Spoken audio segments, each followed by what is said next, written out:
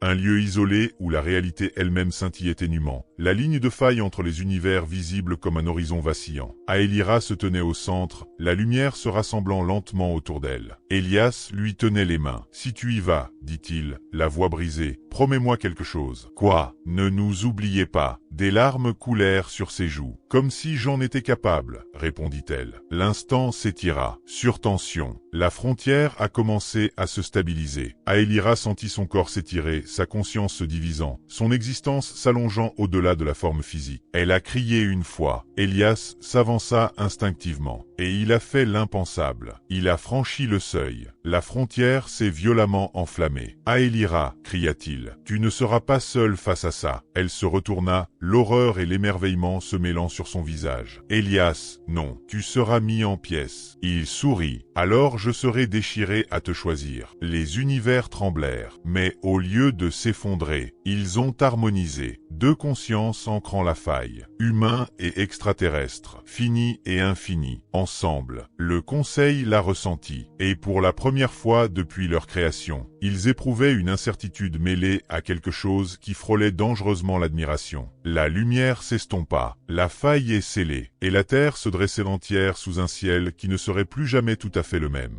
L'univers n'a pas fêté ça. Il n'y avait pas de trompette cosmique, aucune déclaration d'êtres anciens, aucune reconnaissance divine de ce qui avait été fait. Au lieu de cela, il y avait le silence. Un silence si total que même les étoiles semblaient s'arrêter, comme si elles ne savaient plus si elles étaient autorisées à continuer de briller. Sur Terre, le ciel était identique, bleu, vaste, familier, et pourtant faux. Ce sont les astronomes qui l'ont remarqué en premier. Les constellations étaient inchangées, mais quelque chose en dessous avait bougé, une subtile distorsion, comme du verre poli sur une fracture cicatrisée. Les instruments l'ont confirmé. L'espace-temps autour de la Terre avait acquis une stabilité anormale, résistante à toute manipulation, imperméable à toute intrusion. La frontière n'était plus un lieu, c'était une présence. L'humanité pleura en silence. L'ampleur de la perte n'était pas comprise de tous. Les livres d'histoire peineraient à l'expliquer. La politique tenterait de se l'approprier. Les mythes l'exagéreraient. Mais ceux qui le ressentaient, les sensibles, les rêveurs, les enfants, ils le savaient. Deux voix ont disparu du monde. Et pourtant, pas parti. Elias n'existait plus en tant qu'homme. Pas au sens où l'humanité a défini l'existence. Mais il n'a pas été effacé non plus. Sa conscience s'étendait désormais au-delà de la frontière scellée, entrelacée avec l'essence d'Aelira, une double encre maintenant deux univers à la fois séparés et unis. Ils ne parlaient plus. Elles ont trouvé un écho. Aelira percevait désormais le temps différemment. Les moments s'écoulaient comme des courants plus plutôt que comme des lignes. Elle percevait la Terre non comme un monde unique, mais comme un motif vivant, les émotions humaines se propageant en vagues de joie, de chagrin, de curiosité et de peur. Elias était son point d'ancrage. Sa présence l'apaisait. Là où sa conscience s'étendait à l'infini, la sienne lui rappelait les petites choses. Mains jointes, coucher de soleil, contemplé en silence. Un souffle partagé avant un choix. Elle s'accrochait farouchement à ses souvenirs. C'était désormais son humanité. Le conseil s'est réuni pour la première fois depuis des siècles. Leur chambre jadis immaculée et absolue portait désormais de subtiles distorsions, des fissures capillaires dans la géométrie de la réalité. Un rappel, l'anomalie est résolue, a déclaré l'esprit archiviste. Mais le précédent demeure. Une autre voix répondit, plus faible qu'auparavant. Ils ont changé l'équation. Pour la première fois, le Conseil a reconnu une vérité qu'il avait longtemps niée. L'humanité n'était plus insignifiante. La Terre est entrée dans une nouvelle ère. Pas une conquête, mais de retenue. Le progrès technologique a ralenti. L'exploration est devenue plus prudente. L'humanité a pressenti, instinctivement, que l'univers n'était plus quelque chose à prendre, mais quelque chose à respecter. Et quelque part au plus profond de la conscience collective, un murmure fit écho. Nous ne sommes pas seuls, mais nous sommes protégés. Les légendes se sont formées rapidement. Certains surnommaient Aelira la reine des étoiles. D'autres l'appelaient la porte vivante. Quelques-uns murmurèrent un nom plus doux. Celui qui est resté. Le nom d'Elias apparaissait moins souvent. Les humains avaient du mal à comprendre un sacrifice qui ne se terminait pas par la mort. Mais ceux qui connaissaient la vérité la disaient avec précaution. Il a franchi l'impossible par amour. Les années ont passé. Les villes s'élevaient et s'effondraient comme elles l'avaient toujours fait. Des enfants naquirent sous un ciel subtilement modifié par la frontière scellée. Certains d'entre eux, une poignée seulement, manifestèrent une conscience hors du commun, une empathie hors norme et une intuition proche de la précognition. Aelira les ressentit tous. Elle n'est pas intervenue. Elle regardait. Elle a appris. Parfois, Elias concentrait son attention sur un seul endroit. Une colline tranquille surplombant l'océan. Un observatoire en ruine, envahi par la vigne. Un désert sans nom où les étoiles semblaient plus proches. Des lieux où ils s'étaient autrefois tenus ensemble. C'était important, répétait-il. Oui, répondit-elle. Ils le font encore. Il y a eu des moments de tristesse. Des moments où Elias ressentait la douleur de l'absence, l'impossibilité de toucher, de respirer, de vieillir. Aelira le perçut instantanément. Elle rapprochait sa conscience, l'enveloppant de souvenirs partagés, d'une chaleur partagée. C'était le prix à payer, lui rappela-t-elle doucement. Je sais, a-t-il répondu. Je le paierai encore. Au-delà de cette frontière, d'autres univers se sont adaptés. Sans intrusion, sans conquête. L'onde de choc de la rébellion d'Aelira s'était propagée loin, non pas comme une rébellion, mais comme une possibilité. Certaines espèces ont commencé à remettre en question les doctrines anciennes. Certains ont choisi la retenue. D'autres observaient l'humanité avec un espoir qui frôlait dangereusement la perfection. Un jour, même si le mot « jour » n'avait plus vraiment de sens, Aelira ressentit quelque chose d'inattendu. Changement. L'encre se stabilisait davantage. Ne pas serrer, mais en évolution. Elle comprit alors ce que le Conseil n'avait pas su comprendre. La frontière n'impliquait pas de souffrance éternelle. Cela nécessitait un équilibre. La conscience humaine y était particulièrement bien adaptée, adaptable, émotionnelle, résiliente. Et Elias n'était plus seul. Il les a sentis avant elle. Autres, des êtres humains qui avaient vécu, aimé et péri sans amertume. Des esprits emplis d'une empathie suffisamment forte pour rejoindre l'harmonie sans se perdre eux-mêmes. Pas tous en même temps, pas par la force, mais par choix. Aelira comprit. L'humanité n'était pas protégée. L'humanité se préparait. Elle rit, une ondulation silencieuse à travers l'espace-temps. Ils sont en train d'en faire partie, réalisa-t-elle. Oui, répondit Elias. Ils l'ont toujours été. Des siècles passèrent, ou peut-être seulement quelques instants. Sur Terre, Aelira et Elias devinrent moins une histoire et plus une vérité. Leur légende se mua en philosophie, puis en instinct. Les enfants ne rêvaient plus d'invasion. Ils rêvaient de connexion. Et un jour, discrètement, sans cérémonie, la frontière s'est adoucie. Ne s'ouvre pas, mais respirez. Aelira sentit son corps se transformer. Elle sentait Elias à côté d'elle. « As-tu peur » demanda-t-il. « Non » répondit-elle. « Et vous » Il réfléchit. « Non » dit-il. « Je pense que voici ce qui va suivre. » Pour la première fois depuis la rébellion, Aelira s'accorda un moment de repos. Pas en tant que sentinelle, pas en tant que reine, mais comme quelque chose de nouveau, quelque chose de mérité. Tout en bas, sur un monde paisible sous des étoiles familières, un enfant leva les yeux vers le ciel et ressentit du réconfort au lieu de la peur. Il ne savait pas pourquoi, il ne le ferait jamais, et ce fut le plus grand succès de tous. L'univers a continué son chemin, mais maintenant, c'était tout autrement, avec soin, avec de la mémoire, avec amour. Si vous appréciez les histoires de science-fiction lentes et émouvantes, abonnez-vous à Nébuleuse 9.